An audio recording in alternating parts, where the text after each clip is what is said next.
So on the left side of the car, you have these options here. This is to turn the brightness on the display higher or lower. And then this is traction control off to open the trunk. And this is your brake hold. If you just want the car to hold, so it doesn't just keep moving forward, you push this one and then it will be on right here in the corner as enable. And then you have your parking brake. And then you push it in to release it. And then on the steering wheel, you have your mode right here. You can go to different drive mode, normal, sport, or eco. I usually drive on eco. Then you have your phone control, as well as your, like if you push this one, then you can kind of tell the car what you're looking for, maybe a gas station or whatever. And then you have your mode button right here that gives you an option to change them around to your liking, I guess. And then you have different functionality here. This is a smart cruise. It will only engage if you're in the highway. For some reason, it detects whether you're in the highway or not. Then it will, keep you in the lane, as well as let you change lanes.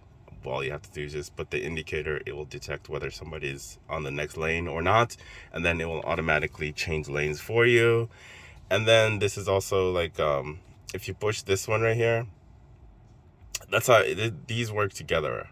So when you turn this one on, it will automatically engage this, and this is just the steering wheel will keep you in the lane. But for some, it will work on any road surfaces as long as it can read the lanes. But if it can't read it, then it just kind of leaves it up to you. Like see now, I've activated it. You can see it right there. It looks like a little tiny steering wheel right there. So it will kind of like trying to make sure I stay in the lane. And then this is to set how far you are from the person that's in front of you. So if you have your smart cruise on, you can push this button right here, and then it will kind of adjust on how far you are from the person that's in front of you. Yeah. And then over to the middle side, I'll try to make sure. So then you have your volume right here, you have a knob, you have your map, your navigation, your media. If you push the media, it's gonna go to whether you want your radio or if you have your Bluetooth connected, so then you could do that too. Then you have your AC control, etc., and different stuff here. And then this is just, you push this to go through different stations. But yeah, and then you turn that down.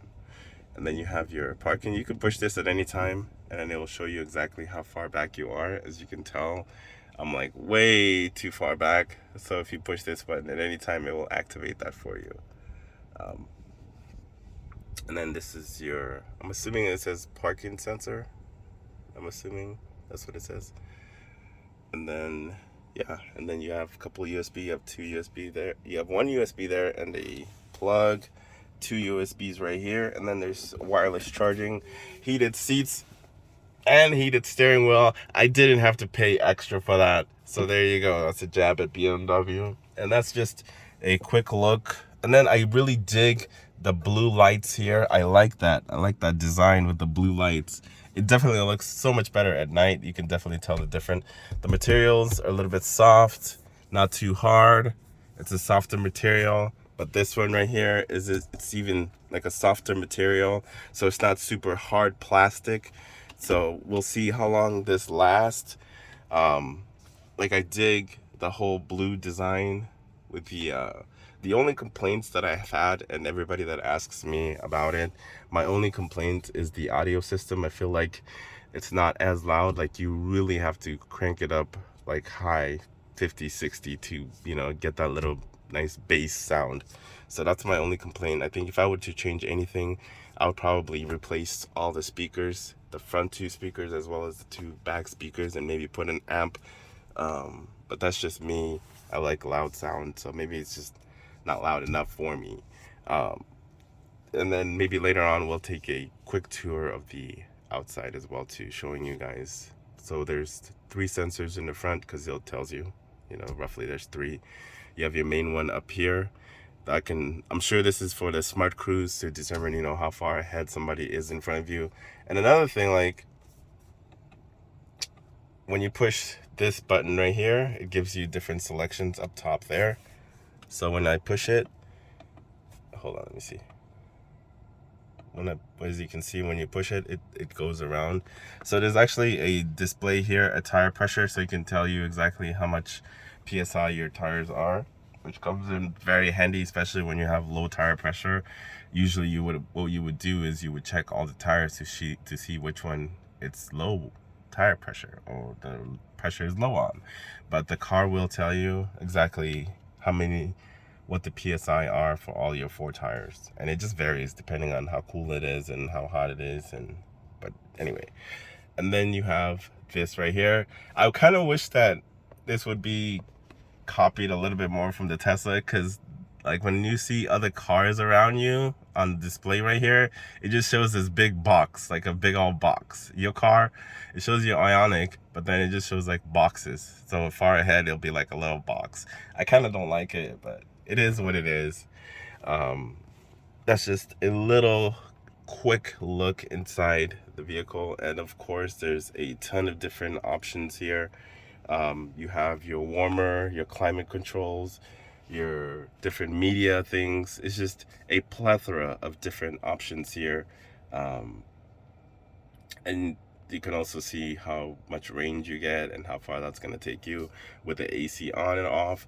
And depending on how much you have the AC cranked up, that will determine how much range you're going to get. The higher it is, the less range you get. See, right now I cranked up the AC all the way up to an 8, and that's how much range I'm going to get. This is how far I'm going to get with the range. But as you turn it down and you turn it off, you get like 98 miles. But also depending on how fast you're driving and all that stuff that comes into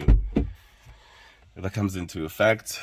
And then the side window here, they have like the little warning signs, but the sensor is not really on the side. It's kind of like on the back side. So when there's somebody on your blind spot, it will tell you, but once they come like right next to your car, the vehicle will not let you know that. It'll just, it'll turn off after a while, after the person, kind of creeped up next to you. Or like, but when they're like right over here where your blind spots are, the car will pick up, the sensors will pick it up, but as soon as they're right next to you, the sensors will turn off. I don't know how they design it. There's no sensor in the middle to let you know that somebody's in that specific lane, but the car will also show it right here in the infotainment center, show you that there's a car there as well too. But I suggest always going back to the old school version ways of thinking and just looking and not really relying mostly on the technology that you have in your set cars. But anyway, that's just a quick look. I really dig the interior. Like I said, only complaints is it's not that loud. The glove box is huge. It's very, very huge for you to fit a bunch of different stuff in there. Yeah. So that's just a quick look in the interior of the Ioniq 5. And let me know in the comments below if you want to see anything or if you want me to go deeper into the navigation, and I can do that for you guys if you're interested in it. As always, make sure to like and subscribe if you haven't done so already, and have a good one.